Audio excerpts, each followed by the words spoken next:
A lot of people from the US and out of country in general think that moving to Vancouver is simple and easy. It's just a matter of booking your flight, buying or renting a new home, and starting your new life. But here's the truth. If you try that, you're gonna hit a wall. Today, I'm breaking down the 7 biggest roadblocks that can stop you in your tracks and prepare so your move doesn't turn into a complete and total nightmare. Be sure to stick around for number 5 because it's one that shocks almost everyone, even people that have all the money in the world. Let's get into all of it right now.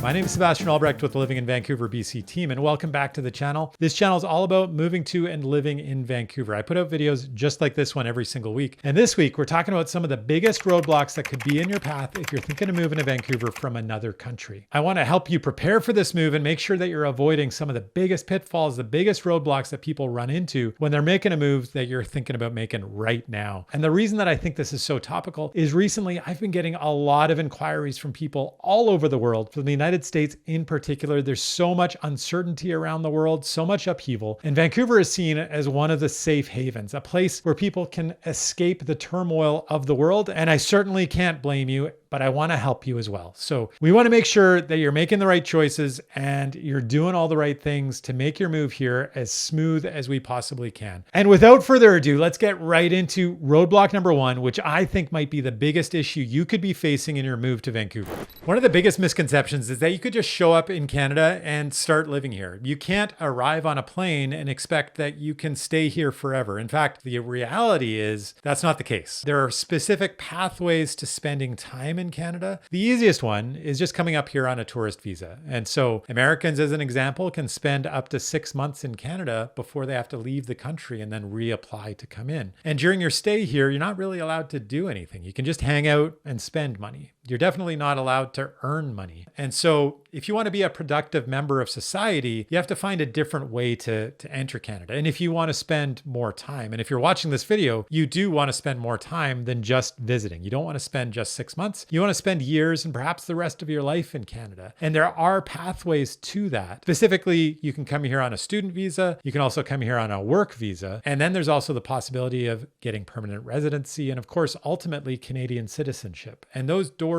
are open. They're just not as open as they have been in the past. They've closed a little bit. A couple of years ago, the doors were much more open, and there used to be different pathways to becoming Canadian or spending more time in Canada. So one of the easiest ways today is to come to study, and the other is to come here to work. But you can't just show up here and then look for work or not have any relevant education. So if you're specifically looking at a work visa as an example, you're generally going to find your pathway to getting a more permanent work permit in Canada in the healthcare sector or in the tech sector. Those are the areas that are in greatest demand at the moment. And ultimately, then perhaps down the road, getting permanent residency. But this takes many, many months and perhaps even years. This is not something that can happen overnight. And also, it's not incredibly relevant how much money you have. And so if you have a lot of money that you want to invest in Canada and you're thinking as that will help you gain citizenship, that is not a direct path to citizenship, unfortunately. The other thing you have to keep in mind is if you're retired and no longer working, there is no direct path to citizenship or staying long periods in Canada either, unfortunately. There was a time where investing a certain amount of money in Canada led to permanent residency, but that door has closed. And so that is no longer an option, unfortunately. And unfortunately, without foresight, without a plan, without the right paperwork, your journey to Canada may end before it begins.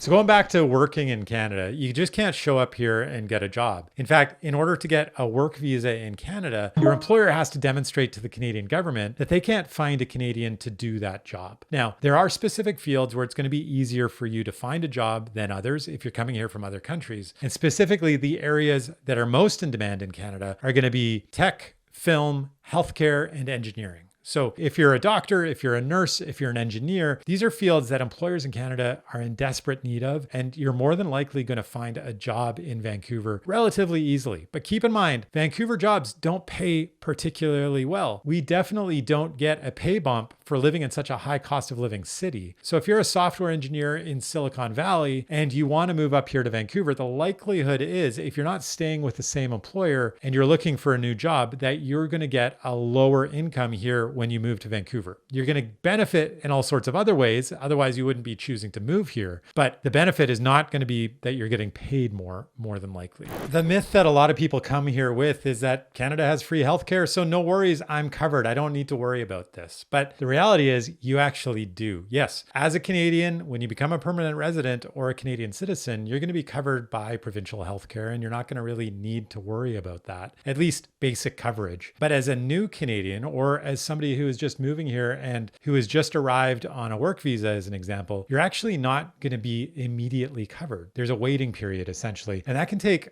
roughly 3 months. And so when you arrive, you definitely need private healthcare because you don't want to have an accident or have some sort of emergency and then get a nasty bill and a nasty surprise. So just realize when you do arrive that you're not going to be covered by medical, that you are going to have to get private healthcare, and that's going to cover you for that period until you get covered by the provincial medical program. Also, you should keep in mind that the provincial healthcare does not cover dental and it also does not cover prescriptions. And so many people will get extended healthcare coverage with their employers that will include prescriptions, it'll include dental, and also eye care. That's another thing that's not covered by the provincial healthcare system. So just a few pointers to keep in mind. Definitely cover yourself with private insurance when you arrive in Canada.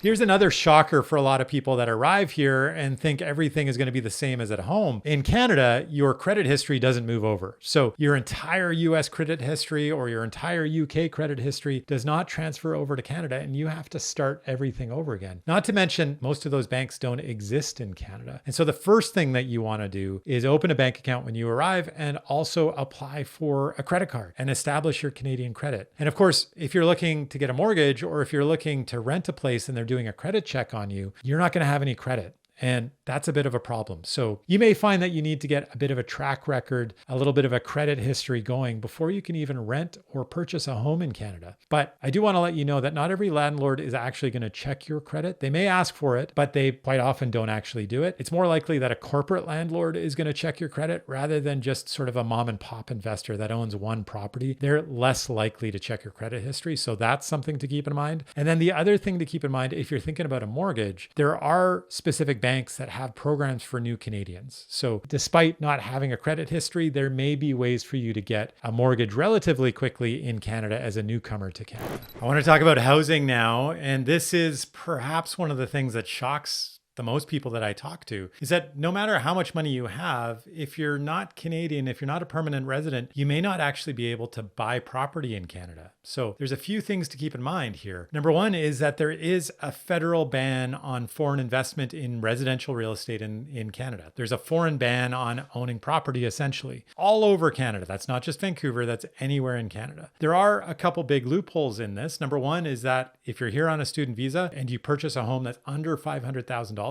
you're exempt. The issue for Vancouver is there's almost no properties that you're going to want to buy under $500,000. That's a very small percentage of properties that are available. So I don't find a lot of people think about that exemption here in Vancouver. The other big exemption is if you're here on a work visa. And that is something that a lot of people come to Canada on. And there's many people who want to buy property when they're here on work visas and they're working towards permanent residency or Canadian citizenship. So that definitely happens. However, in British Columbia, there is also a foreign buyer tax. That applies to every piece of residential property in Metro Vancouver. There is one exception to that, and that's Tsawwassen First Nations land. And so there are some leasehold properties that you could be exempt for on their land only. And the other exemption is if you're in the provincial nominee program, and that designation is held only for the most desirable immigrants that we want to encourage to move to our province. So if you're in a hotly contested field, you may want to negotiate that and see if you can get that included when you're negotiating with your employer. If that's something that the province is willing to designate you with, perhaps you're a tech CEO or perhaps you're a doctor in an exclusive field, then it's quite possible that you might qualify as a provincial nominee. And in that case, you would be excluded from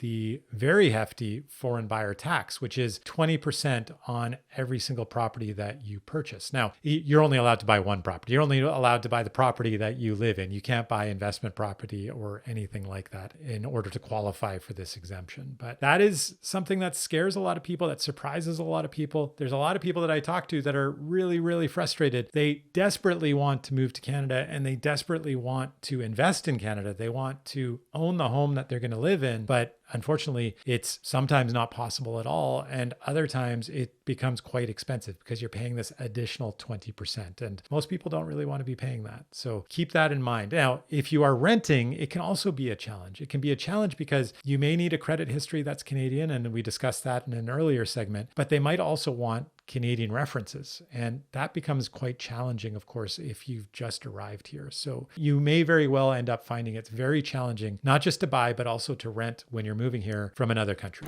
All right, let's talk about taxes. And there's one thing that's going to surprise a lot of US citizens is that the IRS isn't going to let you go. You actually get double taxed if you come to Canada. That's right. If you keep your American citizenship, you will still get taxed by the IRS, by the US government, as well as the Canadian government. So that is something to keep in mind. You're going to want to talk to an accountant to figure that out. Another big surprise when it comes to taxes is our sales tax. And we have 5% GST, and then we also have a 7% provincial sales tax. So the 5% is a federal tax and the 7% is a provincial tax. And those combined to create a 12% tax that we pay on most things. There's some things that are exempted, but most of the stuff, most of the goods and services that we buy have 12% tax on them. So that becomes a little bit of a shock depending on where you're coming from. And I know there's some US states and there's some places that have no sales tax at all. Our income taxes are relatively reasonable. It is going to depend on whether you're a low income earner, a mid income earner, or a high income earner, how those compare. But the other thing when it comes to taxes that you want to be aware of is that if you do end up purchasing property, we of course also have property taxes, as just about everywhere else does, but our property taxes are relatively low. So you have that to look forward to when it comes to taxes.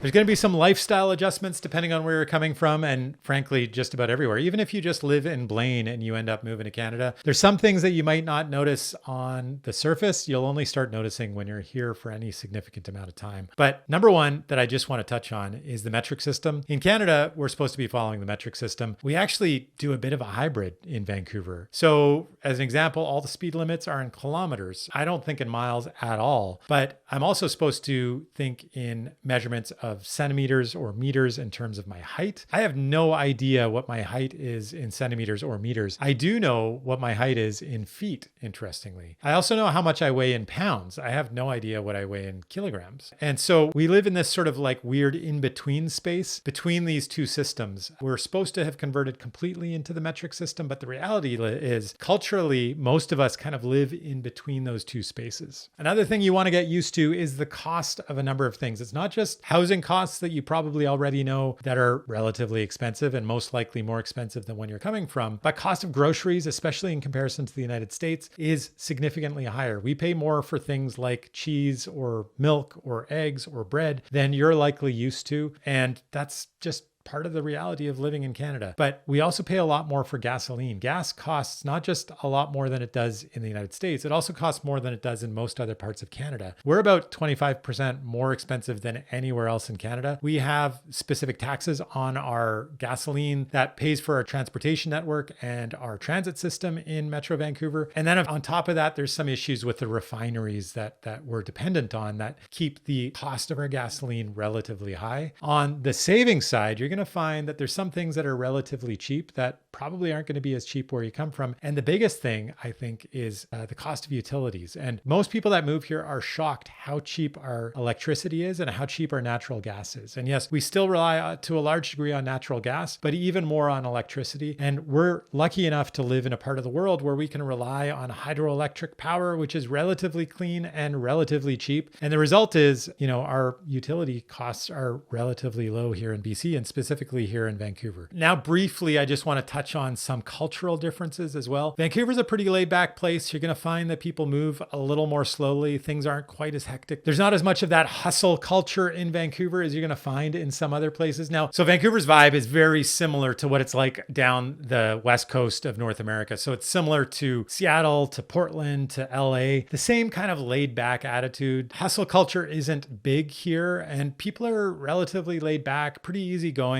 And you also see it in the way that people dress. There's not a lot of formal wear in Vancouver. And, what I would say is, in general, people just have a more relaxed attitude to things. People are also very polite, very kind, very open. There is a reputation of not necessarily being able to break through into deeper, more meaningful connections. But honestly, I haven't really found that to be my personal experience. And I've lived here my entire life, making friends with people who have also lived here their entire lives, or plenty of newcomers. But, to each their own, and that you're going to have to find out what your own experience is there as well. Tipping is another thing you may need to get used to. Tipping culture here is pretty big, and it's become even bigger through COVID. And there's an expectation basically anytime that you're getting any kind of food served to you, that you're going to be paying a tip. That's anywhere from about 15% to 25%. I come more from the background of like 15% is a really good tip, and you have to do something really well to earn that 15%. But there's definitely pressure in Vancouver to be tipping and to be tipping well. And so those tip machines, the automated tip, can often just start at 18%. The next jump might be 22%, and then it's 25% for the exceptional tip. So you're going to have to decide how you navigate that yourself, but just understand that tipping is a big part of our culture here, and there is an expectation for it. So yeah, moving to Vancouver is challenging, but if you prepare for it, it's definitely possible. But people still do love living in Vancouver, and they love the safety. They love the lifestyle that this city offers. They love being surrounded by nature, and they love the opportunities that the city provides. And I think if you ultimately do move here, you're going to find that you're going to fall in love with this city as well. But keep in mind, I'm not trying to scare you off here. I'm trying to give you the real goods. I'm trying to help you understand exactly what it's like so that you can have a successful move to Vancouver and not be